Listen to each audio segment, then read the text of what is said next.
Vote উত্তাপ যখন রাজ্য জুড়ে, তখন অন্য চিত্র পুরুলিয়ার প্রত্যন্ত জঙ্গলমহলের দুর্গম পাহাড়ি গ্রামগুলিতে।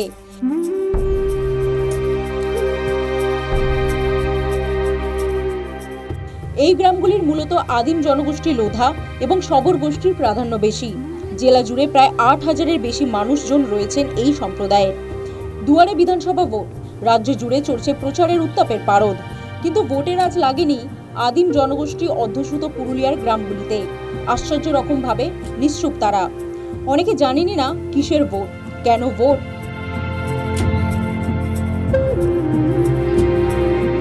ভোটের দিন স্থানীয় রাজনৈতিক দলগুলির পক্ষ থেকে তাদের নিয়ে যাওয়া হয় ভোট কেন্দ্রে। ভোট দেন তারা, পরিবর্তে মেলে খাবার। কিসের ভোট এটা? এটা কিসের ভোট আমি জানি না, ঠিক জানো না? না তো ভোট দিতে চাই। তোমাদের দিন চলে কি করে? দিন এই পাতা সেলাই করে চলে। কিসের ভোট হচ্ছে তোমরা জানো না? না কে সরকার হবে তাও জানো না? না ভোট দিতে গেলে কি কিছু পাও? কি আর পাই, কি বলে দেবো যে কেউ কেমন ওই মুড়ি কাঁচা ছোলা ওইলে রাখে ওইলে পাই। কিসের ভোট? ভোটের আমরা ওটা লিস্টে জানি না, তো ভোট আসছে তো ভোট দেওয়া হয়। আচ্ছা, কি ভোট জানো না? না, ভোট দিতে গেলে কি কিছু পাও? ওই যে ছোলা ভেজা মুড়ি। আদিম এই জনগোষ্ঠীর মানুষদের এখনো তাদের জীবন জীবিকার একমাত্র ভরসা জঙ্গল।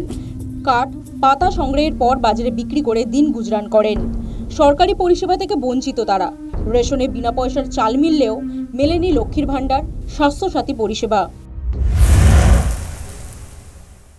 সরকার থেকে কি পেয়েছো এখন পর্যন্ত? এখন পর্যন্ত সরকার থেকে আমরা কি পেয়েছি, ওই চালটুকু পাওয়া যায়। হ্যাঁ, আর কি পাওয়া যায়? আর বর্তমান তো এখন আমরা আর কিছু পাই নাই। সরকার থেকে কিছু পাওয়া নাই, কন্ট্রোল চালিয়ে দেওয়া হয় রেশন। আর বাড়ির মেয়েরা লক্ষ্মী ভাণ্ডার পাচ্ছে না? না, আমাদের স্বাস্থ্যসাথী এখানে হয় নাই, লক্ষ্মী ভাণ্ডার লক্ষ্মী ভাণ্ডার হয়নি। আদিম জনগোষ্ঠী কি আগামী দিনে সমস্ত সরকারি পরিষেবা পাবেন? ছিনিয়ে নিতে পারবেন নিজেদের অধিকারকে?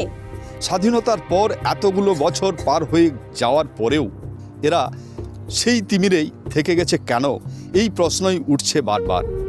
এই আদিম জনগোষ্ঠীর লোধা সব্বর সম্প্রদায়ের মানুষেরা কি আগামী দিন সচেতন হবে? তারা সমাজের আর 5টা সম্প্রদায়ের মানুষের মতো জীবন জীবিকা করতে পারবে? সেদিকেই নজর থাকবে সকলের। পুরুলিয়া থেকে ক্যামেরায় তপন মাহাতোর সঙ্গে সোমনাথ কুম্ভকার, নিউজ টাইম।